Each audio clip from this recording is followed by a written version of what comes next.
Y'all, it is time for our weekly Q&A based on our readings from the Jesus on Every Page that we've been doing. Just going to start with our first question. First question that came was when the minister raises the elements during the communion sacrament as the words of instruction are given, is this a type of wave offering? And the simple answer is no. Really doesn't have anything to do with any of the offerings that are listed there. Better reference to Passover.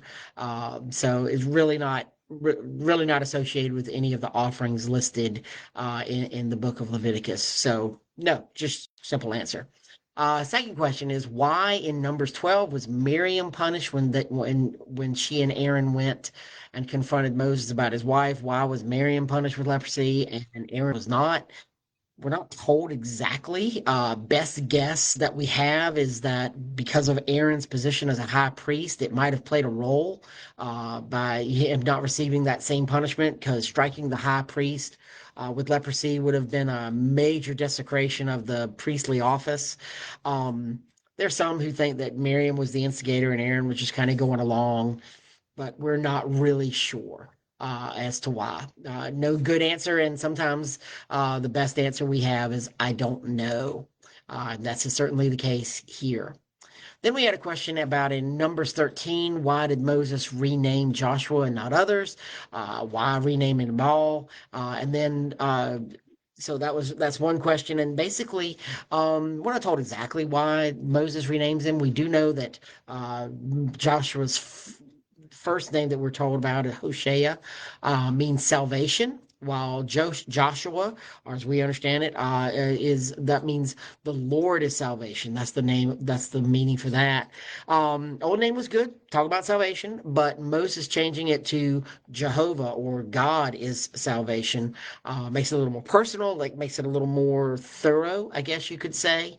Um, and as we see later in chapter 13, when Joshua comes back and gives his report, he's not depending upon his strength or the strength of the people to take the promised land, but instead he declares the promised land will be conquered by faith in God. So God saves.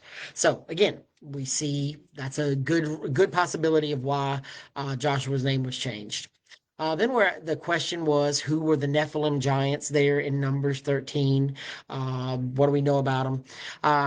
The only other reference we have to the Nephilim comes from Genesis 6:4, where they're described the offspring as the offspring of the sons of God. It's often interpreted to be fallen angels and human women.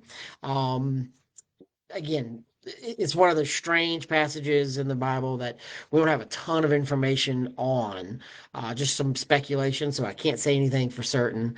But 9 times out of 10, what's actually happening here is not that these are the Nephilim being referred to in Genesis chapter 6, but rather that these 10 spies who've come back and who are frightened of the Canaanites are basically trying to exaggerate the size and the strength of the inhabitants to discourage the Israelites from any Canaan.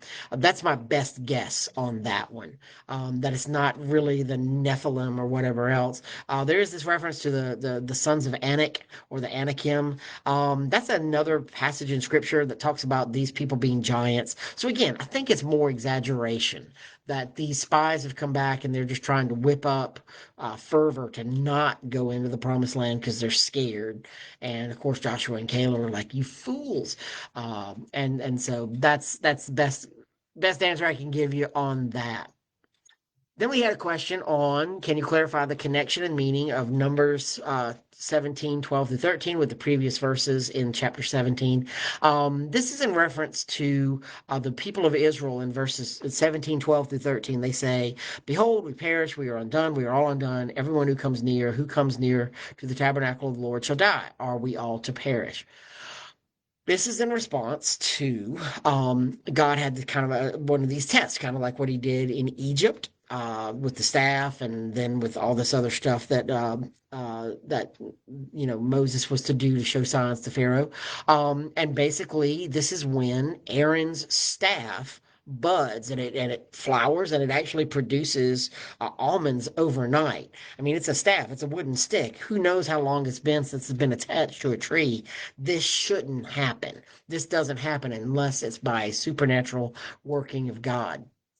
and the people are frightened. They've just seen an absolute miracle in front of their eyes, and it literally put the fear of God in them. Again, they've seen other miracles, and it seems like every time they just forget how good and amazing God is. And we can certainly look in one sense and be like, "Come on, guys, don't you get it?" And then in another sense, we realize we kind of do the same thing too. So. Um, then the next question was in for reference to Numbers 19, and it's mentioned in the Bible several times. But why does a dead body make someone unclean?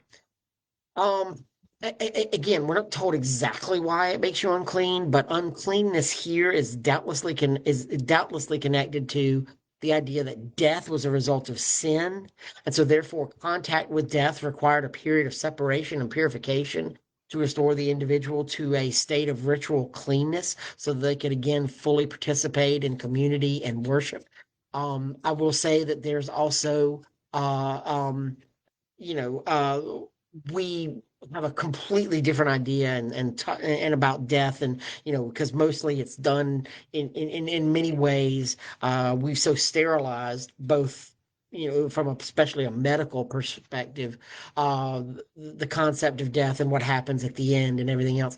Again, you're talking about people living out in a desert.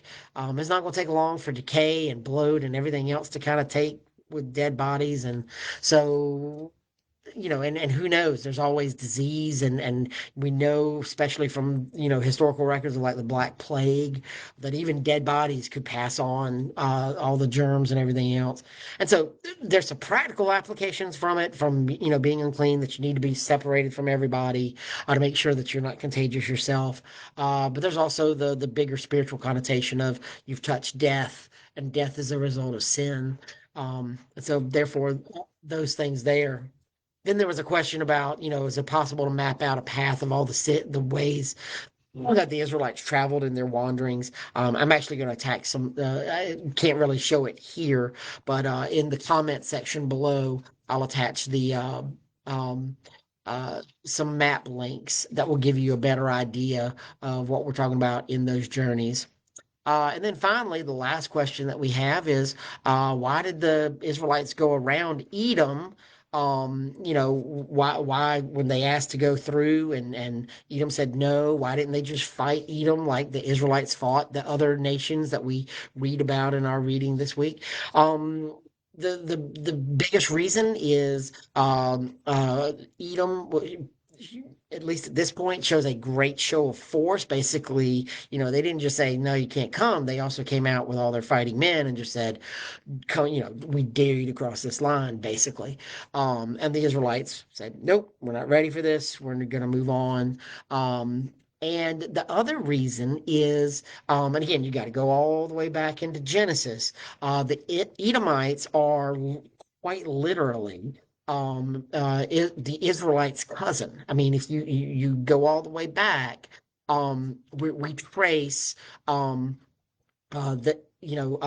Israelites come from Jacob through, there's Aaron, there's Isaac, and there's Jacob. But the Edomites trace their lineage back to Esau, who was Jacob's brother. So quite literally, the Edomites are close relatives of the Israelites. So that's probably another reason that they're not fighting at this point. Later on in Deuteronomy, we'll see that the Edomites do actually, because they've seen what the Lord has done in blessing the Israelites in these other battles, that the Edomites kind of acquiesce and allow the Israelites to go through. But that's a tease. You will read about that soon. Anyway, hope this has been helpful. This has been helpful to me. You guys asking the questions, because there's been a lot of questions I've had to actually research and think about. But I've been really glad to do this, and hope you guys are having a great week, and hope you have a great weekend, and we'll talk to you later. Bye.